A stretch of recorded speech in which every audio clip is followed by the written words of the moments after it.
जय हिंद आप सभी को। देखिए, इस वीडियो में हम एमपी पटवारी के एग्ज़ाम से रिलेटेड हिंदी के जो क्वेश्चंस हैं, लगभग 50 मोस्ट इम्पोर्टेंट क्वेश्चन जो आपके प्रीवियस शिफ्टों में इस बार पूछे ही जा रहे हैं और आने वाले शिफ्टों में मोस्ट एक्सपेक्टेड क्वेश्चन इनसे बन सकते हैं। तो उन क्वेश्चनों को हम डिस्कशन करेंगे। तो जिनका भी एग्ज़ाम अभी भी बचा हुआ है उनके लिए स्पेशली ये वीडियो है। ठीक है, पहले क्वेश्चन से शुरू करेंगे कि सर्वनाम के कितने भेद होते हैं। तो संज्ञा के जो स्थान पे यूज किया जाता है शब्द उसे सर्वनाम कहते हैं। और सर्वनाम के जो भेद होते हैं आपके ना, टोटल 6 प्रकार होते हैं, 6 भेद होते हैं सर्वनाम के। ठीक है, कौन कौन से तो सुन लीजिए। निश्चयवाचक सर्वनाम और व्यक्तिवाचक सर्वनाम, निजवाचक, प्रश्नवाचक और अनिश्चयवाचक और संबंधवाचक। ठीक है, 6 प्रकार के सर्वनाम होते हैं। चांदी का जूता मारना मुहावरे का अर्थ है। तो चांदी का जूता मारना मतलब घूस देना। घूस देना को बोलते हैं चांदी का जूता मारना। नेक्स्ट है कि निश्चल शब्द का संधि विच्छेद क्या होगा। तो निधन, निधन चल, यानी ऑप्शन नंबर 1 जो है, नहीं ऑप्शन नंबर 1 नहीं, ऑप्शन नंबर 2 हो जाएगा, निधन चल, विसर्ग संधि है। अगला है थोथा चना बाजे घना। निम्न में से इस लोकोक्ति का अर्थ क्या है। थोथा चना बाजे घना मतलब अयोग्य व्यक्ति अपनी अधिक प्रशंसा किया करता है, ये थोथा चना बाजे घना। ठीक है, नेक्स्ट है तत्रेव का संधि विच्छेद बताना है। तो तत्र धन एव यानी कि तत्रेव हो जाएगा और इसका राइट आंसर होगा ऑप्शन नंबर 1 कि तत्र धन एव। और ये संधि कौन सी है, तो ये आपकी वृद्धि संधि है, यानी वृद्धि स्वर संधि इसका राइट आंसर हो जाएगा। जहाँ पे आपका क्या मिल रहा, आ धन ए मिल के क्या बना रहा, ए बना रहा, तत्र धन एव। ठीक है, नेक्स्ट निम्नलिखित में से अंगूठा दिखाना मुहावरे का अर्थ है। तो अंगूठा दिखाना मतलब मौके पर धोखा दे देना, अंगूठा दिखा दिया। ठीक है, शुद्ध वर्तनी बताइए, इसमें कौन सा शुद्ध लिखा हुआ है। तो इसमें से ऑप्शन नंबर 2 जो ऊष्मा लिखा है ना, ये शुद्ध है। ठीक है, ऊषा आपका ऐसे होना चाहिए आधा सा इस तरह से, तो आपका शुद्ध इसमें यही है। ठीक है, नेक्स्ट है दिए गए वाक्य में रेखांकित पर किस प्रकार संज्ञा है। अब देखो लिखा है पंछी ऊंची उड़ान उड़ रहे हैं। तो उड़ान अगर लेखांकित था तो इसमें से आपको बताना है कि है क्या। तो ये जो है आपका क्या है, एक प्रकार का भाववाचक है। ठीक है, क्या हो जाएगा, भाववाचक। उड़ान भाववाचक है, लेकिन उड़ना क्या है आपका क्रिया है, तो उड़ान भाववाचक हो जाएगा। ठीक है, अगला है संभवतः आज वर्षा हो जाए, अर्थ के आधार पर वाक्य का भेद बताना है। तो आप संदेह कर रहे हो कि शायद आप वर्षा हो जाए, तो संभवतः क्या है आपका एक संदेहवाचक है। ठीक है, नेक्स्ट है एक के का पर्यायवाची। तो एक के का पर्यायवाची होता है एकता। ठीक है, नेक्स्ट अनुवद की दृष्टि से शुद्ध वाक्य है। तो अनुवद की दृष्टि से इसमें सही वाक्य बताना है।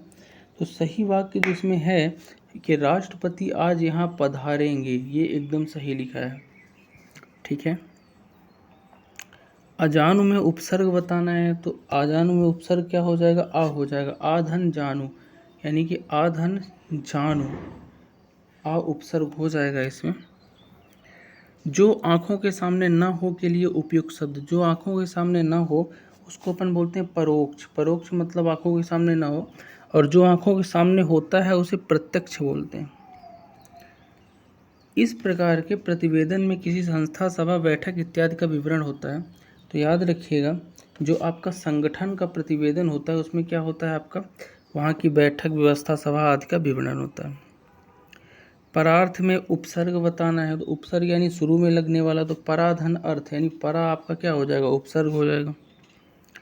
वाक्य में 2 घटक कौन से हैं। तो वाक्य के जो 2 घटक होते हैं ना, एक होता है उद्देश्य और दूसरा होता है विधेय। ठीक है, तो जिसके बारे में बात की जाती है उसे क्या बोलते हैं, उद्देश्य बोलते हैं, और जो बात की जाए उसे विधेय बोलते हैं। जैसे अगर मैं कहता हूँ कि राम जो है आपका भोपाल में रहता है। ठीक है, तो इसमें उद्देश्य क्या है, उद्देश्य आपका राम हो जाएगा, क्योंकि जिसके राम के बारे में बात हो रही, और विधेय हो जाएगा कि भोपाल में रहता है। ठीक है, नेक्स्ट है किसी मेले, यात्रा, पिकनिक, सफर, रैली इत्यादि का तैयार किया गया विवरण।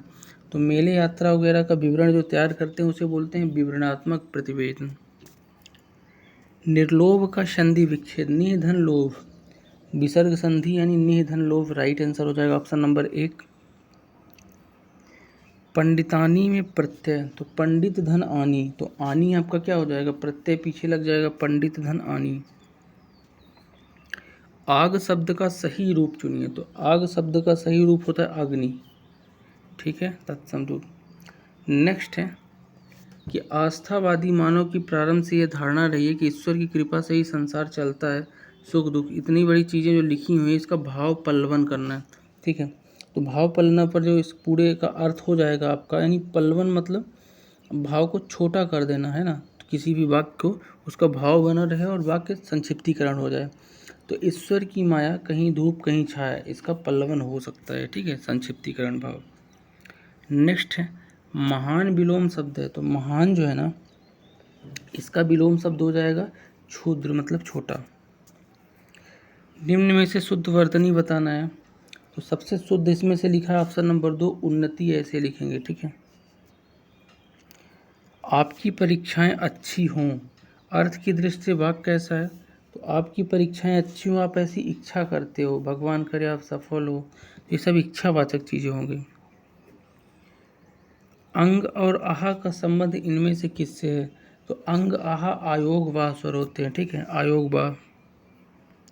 नेक्स्ट अपमानित होना अर्थ के लिए प्रचलित मुहावरा, तो अपमानित होना मतलब क्या हो जाएगा आपका इसका राइट आंसर, तो अपमानित होना मतलब आपका हो जाएगा सिर झुक जाना, ठीक है। नेक्स्ट छावनी में प्रत्यय है, तो छावनी में प्रत्यय क्या हो जाएगा आपको ये बताना है, ठीक है। तो छावनी में जो प्रत्यय होगा आवनी, इसका राइट आंसर हो जाएगा, ठीक है, यानी छावधन आवनी। तो आवनी क्या होगा, इसमें प्रत्यय होगा, ये इंपॉर्टेंट क्वेश्चन है, याद रखना, ठीक है। तो छा धन आवनी, आवनी इसमें प्रत्यय लगा है, छा इसमें से मूल शब्द है, कृत प्रत्यय है, ठीक है, तो याद रखना है आपको। नेक्स्ट है भानुदय में शब्द का संधि विच्छेद, तो भानुदय का संधि विच्छेद हो जाएगा भानुधन उदय, तो भानुधन उदय आपका राइट आंसर हो जाएगा ऑप्शन नंबर 1, ठीक है, एक प्रकार की दीर्घ स्वर संधि है। नेक्स्ट है किस बहुवचन शब्द की वर्तनी सही नहीं है, आपको ये बताना है, ठीक है। तो इसमें आपका ये जो लड़कियां लिखा है यहाँ पे क्या होना चाहिए, एक बिंदी नहीं होना चाहिए, आपका चंद्र बिंदी होना चाहिए, ये वाला, ठीक है, ये आपके पास, तो लड़कियां गलत लिखा हुआ है, ठीक है, तो अशुद्ध वर्तनी है। नेक्स्ट है कनक का अर्थ है, तो कनक मतलब होता है सोना, और कनक का लेकिन यहाँ पे अर्थ क्या है, खजूर है, क्योंकि सोना तो है नहीं, तो कनक का अर्थ क्या हो जाएगा, खजूर हो जाएगा। कनक का अर्थ गेहूँ भी होता है, सोना भी होता है, धतूरा भी होता है, याद रखना आपको। नेक्स्ट है मौखिक भाषा की मूलभूत इकाई है, तो मौखिक भाषा की जो मूलभूत इकाई होती है ना वो आपकी होती ध्वनि, ध्वनि मूलभूत इकाई होती है, ठीक है, सबसे छोटी इकाई। नेक्स्ट है व्यंजन विजन, इन तीनों शब्दों में क्रमशः सही अर्थ बताइए, तो व्यंजन और व्यजन और विजन, इनका जो सही अर्थ होगा ना ये होगा खाद्य पदार्थ, पंखा और सुनसान, यानी कि व्यजन मतलब पंखा, व्यंजन मतलब खाद्य पदार्थ और विजन मतलब सुनसान होता है, ठीक है, तो राइट आंसर हो जाएगा। नेक्स्ट है विभिन्न प्रकार के सरकारी नियम आदेश घोषणा राजपत्रित गजट तबादले वगैरह की छुट्टी पे सूचना जो होती है इसको प्रकाशित करने के लिए जनता तक पहुंचाने पर किसका प्रयोग करते हैं, तो जनता तक इन चीज़ों को पहुंचाने तो अधिसूचना के माध्यम से पहुंचाते हैं। नेक्स्ट है नमक मिर्च में समास है, तो नमक और मिर्च में द्वंद्व समास है, क्योंकि योजक चिन्ह लिखा है और जिसमें आपके दोनों पद प्रधान होते हैं वहाँ द्वंद्व समास होता है, नमक और मिर्च इसका राइट आंसर होगा। जिसका इंद्रियों से अनुमान न किया जा सके उसके लिए एक शब्द, तो जिसका इंद्रियों से अनुमान न करें उसे अतीन्द्रिय बोलते हैं, क्या बोलते हैं, अतीन्द्रिय।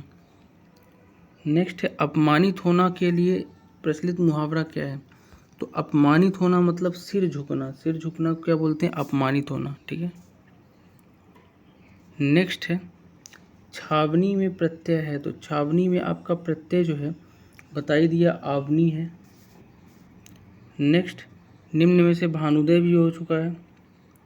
अगला है कि वह सर्वनाम निम्न में से किस श्रेणी के सर्वनाम है। तो वह सर्वनाम जो है ना एक प्रकार का अन्य पुरुष है। क्या है? अन्य पुरुष, ठीक है ना। तो इसमें 3 प्रकार के पुरुष होते हैं, मध्यम, उत्तम, अन्य, ठीक है।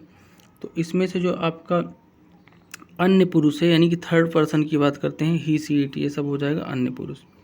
नेक्स्ट है शयन का संधि विच्छेद बताइए। तो शयन का संधि विच्छेद जो होगा ना वो होगा आपका से धन अन, से धन अन। एक प्रकार की अयादि स्वर संधि है जिसमें ए धन आ मिल के अ बनाते हैं, इसलिए इसका राइट आंसर ऑप्शन नंबर 1 हो जाएगा, से धन अन। अगला है इनमें से कौन सा वर्तमान काल का भेद नहीं है। तो इनमें से वर्तमान काल का भेद जो नहीं है, इनमें से कोई ऐसा नहीं है जो वर्तमान काल का भेद ना हो, क्योंकि ये तीनों वर्तमान काल हैं। वर्तमान काल के कितने भेद होते हैं? तो इसके 5 भेद होते हैं टोटल। कितने? 5। कौन कौन से? सामान्य वर्तमान काल, संदिग्ध वर्तमान, अपूर्ण वर्तमान, ये हो गए।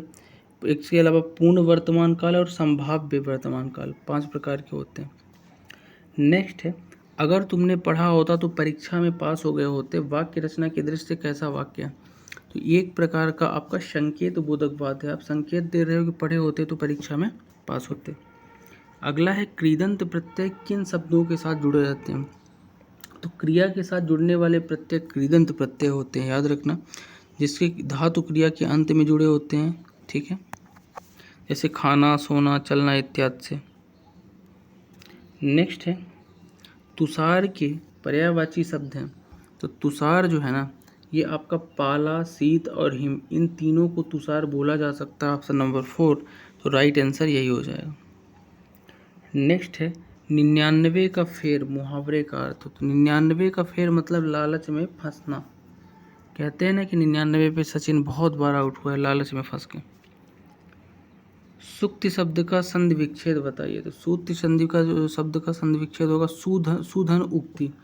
तो ऑप्शन नंबर 2 सुधन उक्ति इसका राइट आंसर हो जाएगा। नेक्स्ट है सफाफत का प्रत्यय बताइए। तो सराफत में जो प्रत्यय है वो बताना है। तो सराफ मूल शब्द होगा, इसमें क्या होगा? सराफ। और इसमें क्या लगा हुआ है आपका? ता प्रत्यय लगा है, यानी ता आपका राइट आंसर हो जाएगा, ठीक है। नेक्स्ट सपरिवार में उपसर्ग कौन सा है? तो सा उपसर्ग है, साधन परिवार।